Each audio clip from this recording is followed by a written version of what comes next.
पटना से इस वक्त की बड़ी खबर सामने आ रही है, जहां चर्चित शिक्षक और यूट्यूब एजुकेटर खान सर एक बार फिर विवादों के केंद्र में हैं। जानकारी के मुताबिक उनके गार्ड द्वारा कथित तौर पर फायरिंग किए जाने के मामले ने अब तूल पकड़ लिया है और इस पूरे घटनाक्रम के बाद पटना पुलिस ने बड़ी कार्रवाई करते हुए 2 गार्ड्स को गिरफ्तार किया है। वहीं फैजल खान यानी कि खान सर से पूछताछ शुरू हो गई है। सवाल ये कि क्या अब खान सर गिरफ्तार होंगे। दोनों बॉडीगार्ड्स ने गोली चलाने की बात कबूल कर ली है। नमस्कार, मैं हूं आकांक्षा और आप देख रहे हैं न्यूज़ 18 का डिजिटल प्लेटफॉर्म। चर्चित शिक्षक और यूट्यूब एजुकेटर खान सर एक बार फिर सुर्खियों में हैं। जानकारी के मुताबिक उनके बॉडीगार्ड से पटना पुलिस की ओर से पूछताछ की गई, जिसके बाद अब मामले ने नया मोड़ ले लिया है। सूत्रों के अनुसार जो खबर सामने आ रही है उसके मुताबिक अब पटना कोचिंग केस और गोलीबारी कांड के बाद खान सर और फैजल खान को भी गिरफ्तार किया जा सकता है। वहीं इससे पहले पटना पुलिस ने खान सर के दोनों गार्ड्स को गिरफ्तार किया। जानकारी के मुताबिक खान सर के गार्ड द्वारा कथित तौर पर फायरिंग किए जाने के मामले ने अब तूल पकड़ लिया है। इस पूरे घटनाक्रम के बाद पटना पुलिस ने बड़ी कार्रवाई करते हुए दोनों गार्ड्स को गिरफ्तार किया। वहीं अब फैजल खान से भी पूछताछ शुरू हो गई है। गिरफ्तार गार्ड्स के नाम भी सामने आए हैं, प्रदीप और तालेश्वर है। पुलिस सूत्रों के अनुसार दोनों से पूछताछ के दौरान कई अहम जानकारियां मिलने की भी बात सामने आई है। इसी बीच जांच के दायरे को और बढ़ा दिया गया है। खान सर से भी पूछताछ की जा रही है। बताया जा रहा है कि पुलिस टीम उनके कोचिंग संस्थान पहुंची, पूछताछ की जा रही है और दोनों गार्ड्स ने फायरिंग की घटना से जुड़ी बात स्वीकार करने की बात कही है। अब ऐसे में खान सर की मुश्किलें बढ़ सकती हैं। सूत्रों के अनुसार पुलिस इस पूरे मामले की कई एंगल से जांच कर रही है। बॉडीगार्ड से पूछताछ के दौरान कुछ महत्वपूर्ण जानकारियां भी मिली है।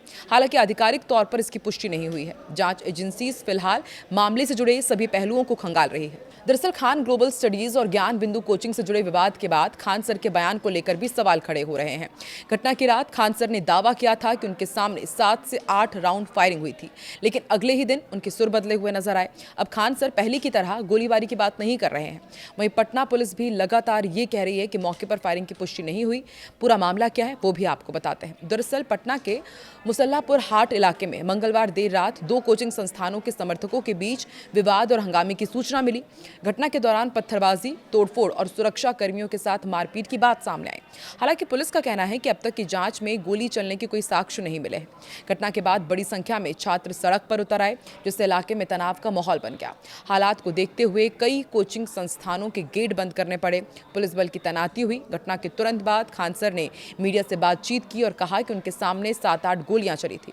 ये बयान सामने आते ही मामला और गंभीर हो गया। लेकिन बुधवार सुबह जब उन्होंने छात्रों से शांति बनाए रखने की अपील की, तब उनके बयान में गोलीबारी का जिक्र पहले जैसे नहीं दिखा। इससे पूरे घटनाक्रम को लेकर सस्पेंस और बढ़ गया।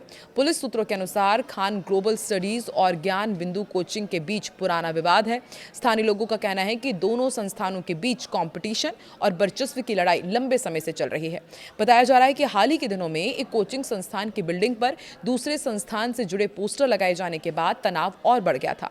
घटना के बाद सड़कों पर बड़ी संख्या में छात्र जुट गए। हालात को नियंत्रित करने के लिए पुलिस लगातार इलाके में गश्त कर रही है। अधिकारियों का कहना है कि सीसीटीवी फुटेज और दूसरे साक्ष्यों के आधार पर जांच की जा रही है।